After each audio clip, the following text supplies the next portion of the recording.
Kristen ini kok kuat kali imannya? Karena garansi, jawabannya cuma satu, tanda petik dua, garansi, jaminan, itu aja.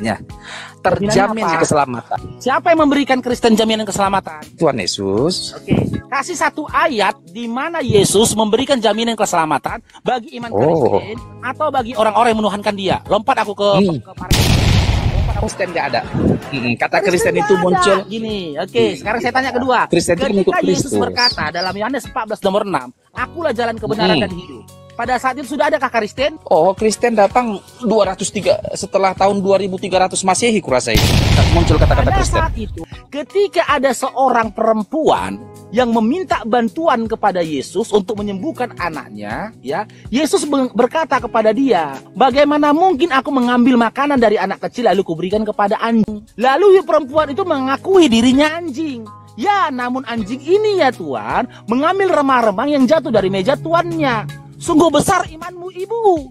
Benar kau anjing. Gak dikatakan Yesus kau adalah domba, tetap jadi anjing. Indah ya, kau gak akan pernah melihat surga dan kau gak akan pernah mendapatkan keselamatan yang dijanjikan oleh Yesus. Dan itu telah ditetapkan Paulus dalam Galatia 3:13 adalah jalan yang terkutuk. Terima kenyataan ini.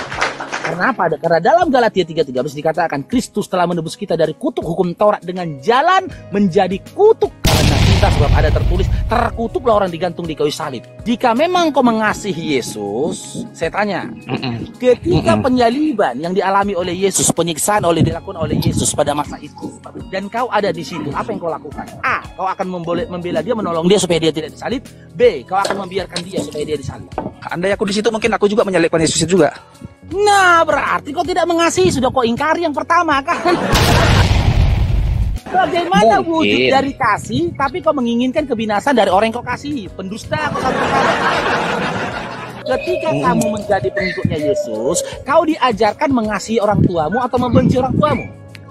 Mengasihilah, hormatilah orang tuamu agar lanjut umurmu. Syarat ikut Yesus, kau harus kasih ke ibu bapakmu atau benci kepada ibu bapakmu? Mana tadi? Ya, harus sayanglah sama orang tua. Nah, berarti kau membantahkan apa yang dikatakan Yesus kan? Bukan membantah, pemanaanmu yang salah. Ya, kau disuruh benci, malah kau sayang.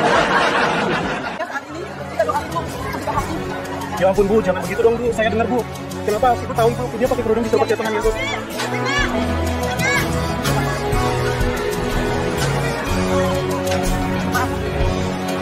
Apa yang dilakukan apologet muslim membahas keyakinan kalian adalah reaksi, bukan aksi. Selama kalian masih mengusik apa yang menjadi iman kami, keluar masuk kampung menjual agama kalian ke kami, maka selama itu pula kami akan hadapi, membedah apa yang kalian tawarkan. Sebagai bentuk perlawanan anasir-anasir penyesatan dan pemurtadan yang gentayangan dan kalian tebang. Assalamualaikum warahmatullahi wabarakatuh. Bismillahirrahmanirrahim. Sahabat Fakta Islam TV, semoga senantiasa terhibur dan tercerahkan saat menyimak video-video di channel ini. Masih kami sajikan perdebatan luar biasa Muslim versus Kristen, dan kali ini antara mualaf dari Batak yang kecerdasan argumentasinya ditambah gaya humornya di atas tanah rata-rata bikin kita berlama-lama menyimak debatnya, yaitu Bang Faruk Sianipar versus Don King Hans dari Kristen. Tema kali ini diajukan oleh pihak Kristen tentang jaminan keselamatan pasti masuk surga dalam iman Kristen. Tentu saja langsung ambiar ya, karena ternyata tidak pernah Yesus mengenal umat Kristen. Bagaimana mungkin menyelamatkan umat Kristen sementara Kristen sendiri nggak dikenal oleh Yesus? Bahkan Kristen tidak mungkin masuk surga. Demikian pernyataan Bang Faruk sang mualaf, bukan kata saya hanya mengutip ya. Namun sebelumnya sahabat, sebelum melanjutkan, bagi yang belum subscribe, bismillah subscribe dulu ya. Ini adalah cara mendukung dakwah kami menjadi bagian dari gerakan melawan anasir-anasir penyesatan dan pemurtadan yang gentayangan di sekitar kita. Langsung saja dengan kecepatan 500 km per jam, ini dia debat Bang Faruk versus Don King. Klaim jaminan keselamatan di Kristen tidak pernah diajarkan oleh Yesus. Kristen ini kok kuat kali imannya? Karena garansi, jawabannya cuma satu, tanda petik dua, garansi, jaminan, itu aja. Terjamin keselamatan, jaminan selamat, udah selesai. Oke. Benar, nggak ada Oke. yang lain. Siapa yang memberikan Kristen jaminan keselamatan? Tuhan Yesus. Oke. Kasih satu ayat di mana Yesus memberikan jaminan keselamatan bagi iman Oh. Kristen atau bagi orang-orang yang menuhankan Dia. Lompat aku ke Lompat aku ke Paret. Lompat udah ikut kok gaya si Edis. Ntar kau kasih kau jaminannya. Akulah jalan keselamatan dan hidup. Hanya Yesus jalan keselamatan dan hidup. Oke. Adakah di situ adakah di situ kata-kata Kristen? Untuk apa Kristen? Oh, tapi Oten dia tuh nggak ada di situ, Pak. Kristennya nggak ada. Nggak ada. Kristen nggak ada. Kata Kristen itu nggak muncul. ada. Gini, oke. Sekarang saya tanya kedua. Kristen itu mengikut Ketika Yesus Kristus. berkata dalam Yohanes 14 nomor 6, "Akulah jalan kebenaran dan hidup." Pada saat itu sudah adakah Kristen? Oh, Kristen datang 203 setelah tahun 2300 Masehi kurasa itu. Muncul kata-kata Pada Kristen. saat itu memang longor ini 2300 masih udah nggak usah kita bahas dan melebar. Ketika Yesus berkata, "Akulah jalan kebenaran dan hidup," pada saat itu apakah sudah ada Kristen? Belum. Belum. Jadi atas dasar apa kau katakan perkataan Yesus yang termuat dalam Yohanes 14 nomor 6 itu mengarah pada Kristen? Atas dasar apa? Oh, ada semua manusia itu Paru. Hah? Iya. Termasuk Kristen lah Paru. Termasuk Kristen. Siapa yang Itu percaya belum ada pada Kristennya. Cuman nyata. termasuk juga kepada Oten Paru. Mengakui pada saat Yesus berkata demikian, Kristen belum ada, gitu loh. Tapi kau katakan perkataan itu diarahkan untuk iman Kristen. Jadi gini Dinda ya, dengar Dinda ya. Di setiap perkataan-perkataannya Yesus yang termuat di dalam Bible ya, kalian bisa memahami beberapa hal. Hal yang pertama, perkataan Yesus itu tidak ada korelasinya dengan iman Kristen. Karena pada saat itu belum ada Kristen. Yang kedua, karena pada saat itu, karena memang Yesus itu tidak pernah menyebut iman Kristen dan tidak pernah mengenal iman Kristen. Kalian harus tahu itu. Dan yang ketiga ya, apa yang dikatakan oleh Yesus, setiap perkataan janji maupun pengarahan disampaikan oleh Yesus itu dikhususkan hanya untuk Bani Israel. Matius 15 nomor 24. Bahkan dalam Matius 15 nomor 24, bahkan dalam nomor 25 sampai 26-nya, ketika ada seorang perempuan yang meminta bantuan kepada Yesus untuk menyembuhkan anaknya, ya, Yesus berkata kepada dia, "Bagaimana mungkin aku mengambil makanan dari anak kecil lalu kuberikan kepada anjing?" Dia mengatakan perempuan itu anjing. Lalu perempuan itu mengakui dirinya anjing. Ya, namun anjing ini ya Tuhan, mengambil remah-remah yang jatuh dari meja tuannya. Sungguh besar imanmu ibu. Benar kau anjing. Gak dikatakan Yesus kau adalah domba, tetap jadi anjing. Maka ketika kamu mau mengikuti Yesus, kau nggak akan pernah menjadi domba. Kau akan tetap menjadi anjing. Karena Yesus diutus hanya untuk Bani Israel. Domba-domba yang tersesat dari Bani Israel. Tidak ada korelasinya perkataan-perkataan Yesus itu untuk iman Kristen. Lalu beberapa saat, hampir 1 abad setelah Yesus diangkat ke langit, ya, dideklarasikan iman Kristen dalam KPR 11 nomor 25 oleh Paulus, di mana kalian sendiri yang mencomot-comot perkataan Yesus seakan-akan mengarah kepada iman Kristen. Padahal nggak ada korelasinya kepada iman Kristen. Sebagai buktinya, kalau ditanya sama kalian, ya, sebutkan satu saja. Ya, perintah Yesus yang kalian amalkan apa? Yang kalian jalankan apa rupanya? Apa? Kalau kau memang pengikut Yesus, apa yang kau jalankan? Apa yang kau amalkan dari perintah-perintah Yesus? Apa? Aku mengikuti semua perintah Yesus. Tarwan. Satu saja, apa?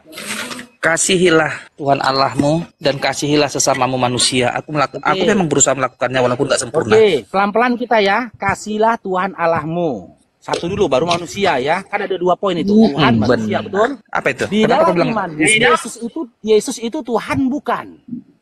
Ya Tuhan lah. Tuhan, oke. Jika memang kau mengasihi Yesus, saya tanya, ketika penyaliban yang dialami oleh Yesus, penyiksaan dilakukan oleh Yesus pada masa itu, dan kau ada di situ, apa yang kau lakukan? A, kau akan membela dia, menolong dia supaya dia tidak disalib. B, kau akan membiarkan dia supaya dia disalib. Kalau aku berada di tempat kejadian, andai ya aku di 2000 tahun yang lalu melihat Yesus disalib, kalau memang aku tidak beriman, mungkin aku sama seperti Yahudi itu juga, aku salibkan juga Yesus itu. Tapi syukurlah, aku lahir setelah Yesus mati dan aku mendapatkan keimanan Begitu. Andai aku di situ mungkin aku juga menyalibkan Yesus juga. Nah, berarti kau tidak mengasihi, sudah kau ingkari yang pertama kan?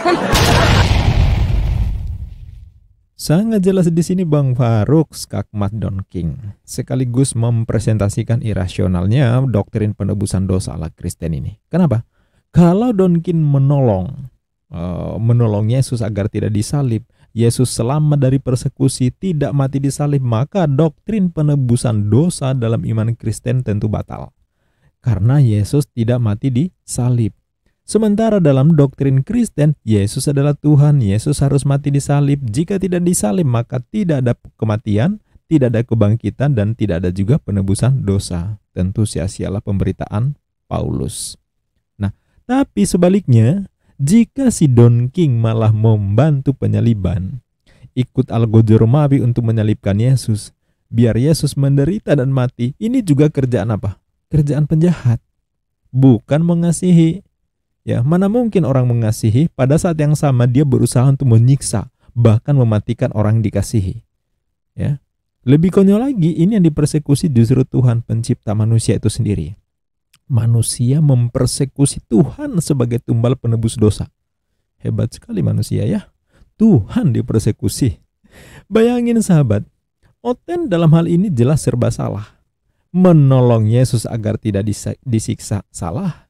Membantu Yesus disiksa juga salah. Mungkin gak kira-kira yang begini ajaran Tuhan?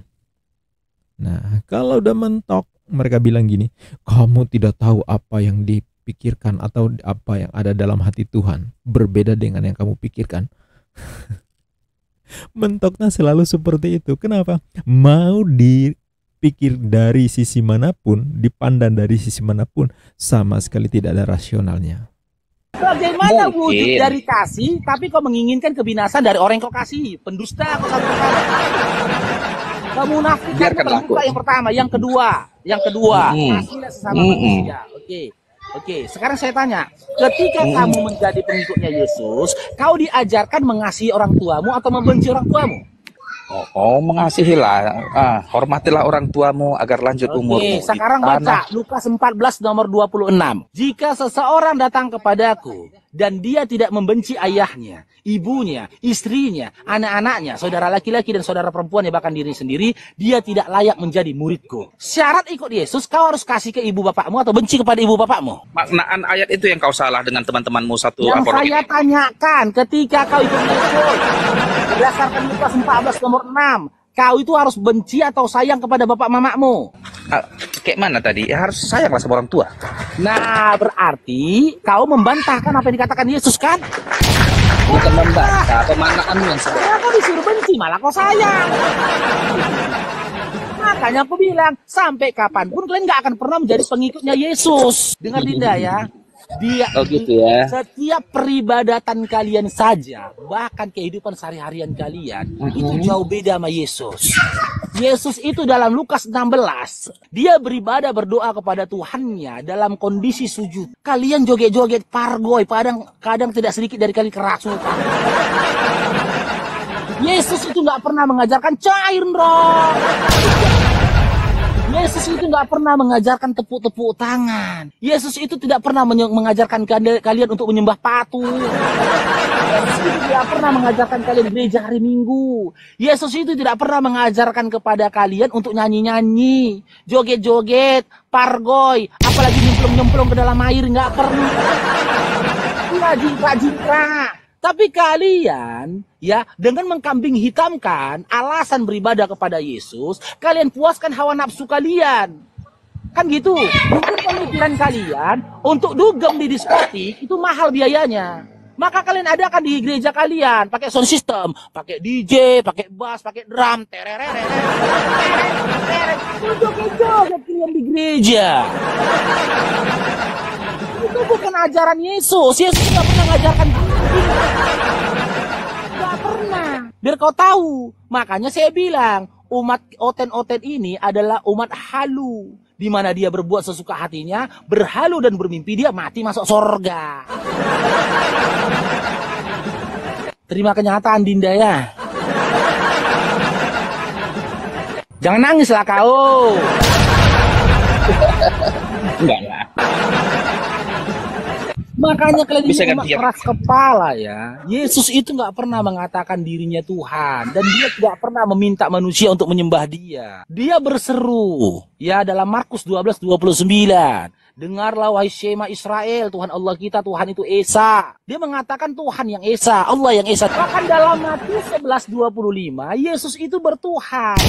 Ketika Yesus bertuhan kepada Bapa, kalian bertuhan kepada Yesus. Berserak kalian. Tapi walaupun begitu, itu imanmu Dinda, itu urusanmu Dinda ya. Kau nggak akan pernah melihat surga dan kau nggak akan pernah mendapatkan keselamatan yang dijanjikan oleh Yesus. Karena apa? Janji keselamatan disampaikan Yesus dalam Yohanes 14 nomor 6 ketika dia berkata, "Aku adalah jalan, kebenaran dan hidup.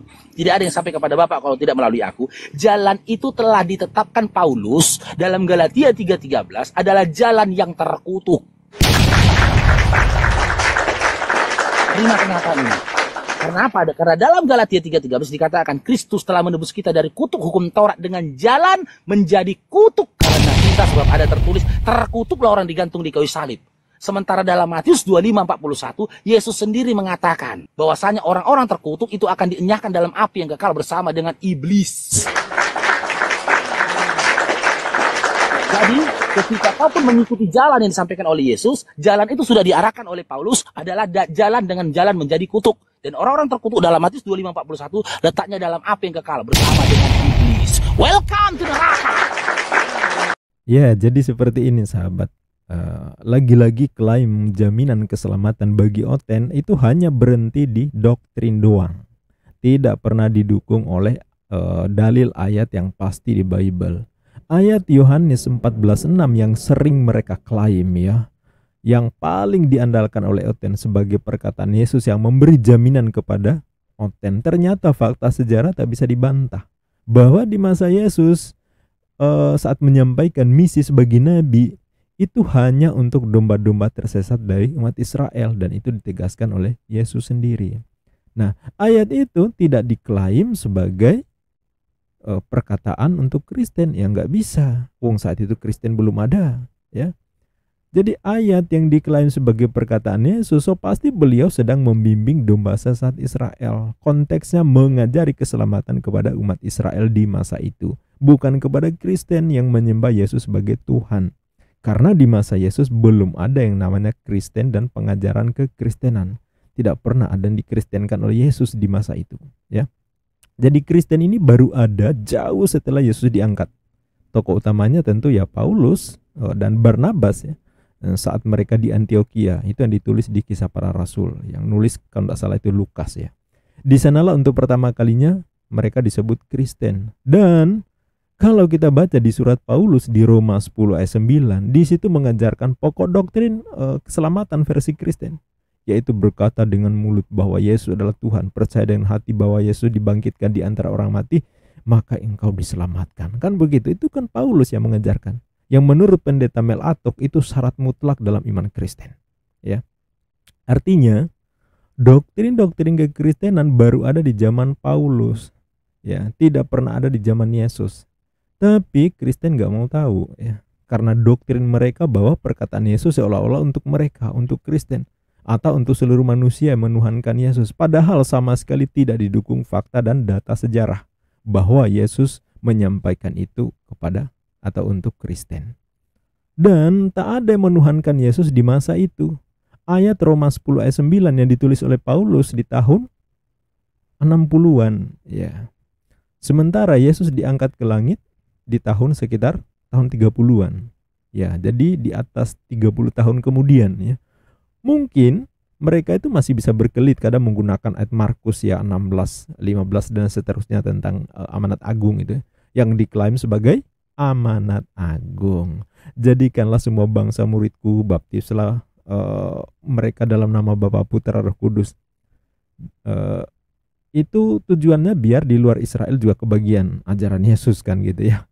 Beda zaman dengan kehidupan Yesus di masa itu, seolah-olah umat yang digembala Yesus ya Kristen. Kan gitu. Padahal itu tidak didukung oleh fakta sejarah. Sekali lagi, Kristen belum ada di masa Yesus.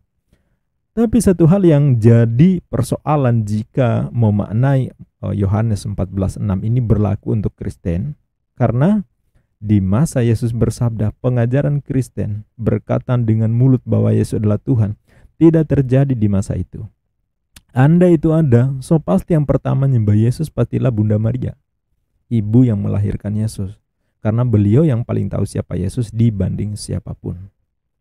Kalau Yesus tidak mengajarkan bahwa dirinya Tuhan, tidak mengajarkan bahwa dia inkarnasi Allah dalam rupa manusia, yang datang ke dunia untuk menderita dan mati, lalu bangkit menebus dosa orang Kristen yang percaya dirinya Tuhan, maka argumentasi rasional bahwa Yohanes 14:6 masih dalam konteks penggembalaan terhadap domba sesat Israel. Bukan Kristen dalam konteks Roma 10 ayat 9. Bukan pula amanat agung versi Markus 16:15 dan seterusnya. Bukan. Ya, jadi jelas Yohanes 14:6 itu perkataan Yesus yang disampaikan pada saat apa. Nah, mungkin seperti itu sebagai kesimpulan yang disampaikan oleh Bang Faruk ini, karena beliau ini mantan Kristen. Jadi kita bisa memahami bahwa konteks ayat itu bukan untuk Kristen. Ya, kalau Anda nggak percaya jangan protes ke saya, tapi protes ke Bang Faruk, karena saya hanya mau narasikan, mengembangkan apa yang disampaikan oleh Bang Faruk. Terima kasih sahabat yang sudah menyimak sampai selesai. Sampai jumpa di video berikutnya. Bagi yang belum subscribe, silakan subscribe untuk mendukung dakwah kami dalam rangka gerakan melawan anasir-anasir penyesatan dan pemurtadan yang gentayangan di sekitar kita. Billahi taufiq wal hidayah. Wassalamualaikum warahmatullahi wabarakatuh.